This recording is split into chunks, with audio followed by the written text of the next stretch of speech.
What's up? I'm Andy Six from Black Veil Brides, and I've got some fan questions that I'm going to answer.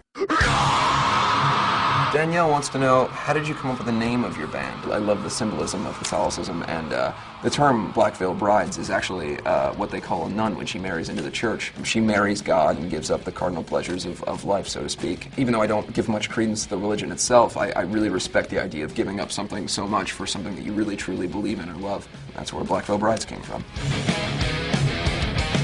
Sasha was wondering, what bands do you look to for inspiration? You know, bands like Kiss or Motley Crue or, you know, Wasp and those kind of bands are huge inspirations. But lyrically and musically, I'm very influenced by bands like Hot Water Music and Alkaline Trio. I've always liked kind of, you know, both punk rock and heavy metal, and I wanted this band to kind of be an amalgam of both. Emily wants to know, if you weren't in Black Veil Brides, what would you be doing? This was all I ever wanted from the time I was a kid. So if I weren't in Black Veil Brides, I would be in some other band that I created and, you know, wanted to make my life. Or I would be Batman. That was my other career choice as a child.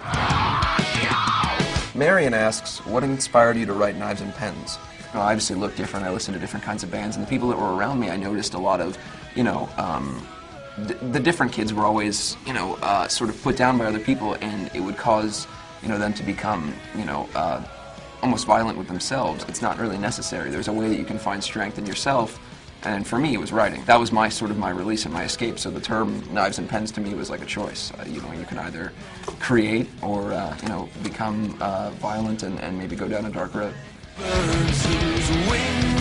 Sarah asks, what was the inspiration behind the song Mortician's Daughter? I was, you know, 15 years old and I was in love with a girl, and it's very, very genuine. You know, I wrote it about a person that I loved. It's very much a glamorized version of what, you know, a relationship can be, and I definitely, it's very close to my heart in that sense. Scarlett asks, what is the message that you're trying to send through your songs? Regardless of what we do, whether we work at, you know, a desk job, we go to school, or, you know, at home all day, you know, we're in a band or anything else, you deal with things and you get wounds. It's up to everyone every day to stitch that up and to move on and show that, you know, there is beauty in life, and life isn't bad. Life is what you make it, and you can always find a way to find inner strength. Jeffrey asks, what is your favorite song to play live? We've been playing some different songs so far on this tour from the record, and a song called Never Give In, which is one of the last tracks on our record, and that's really cool to play because we've never played that before live. Haley asks, what is your favorite thing to do when you're not on tour? I love touring more than anything, so when I'm not on tour, I just sort of sit and eat Cheetos and wait for the next tour.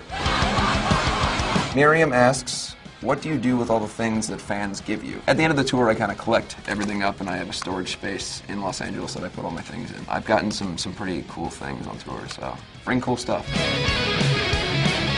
Amanda wants to know, what is something you must always have with you on tour? My makeup. I mean, it would be difficult to perform as us without that, but also my vocal cords and pants.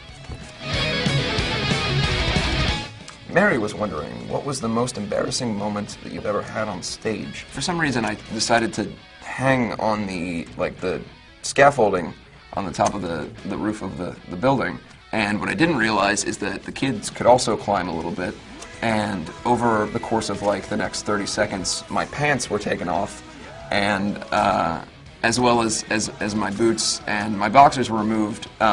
And then I had to swing back like a monkey back onto the stage, and my tour manager, who's sitting over there, John, had to take Naked Andy back, and you know, unfortunately the audience got a shot of my butt, which is, you know, it's not, whatever, it was there, and that was kind of embarrassing, mainly because of the butt. Thanks for your questions, and I'm going to hold on to these and read them every day. But I'll see you guys on the road.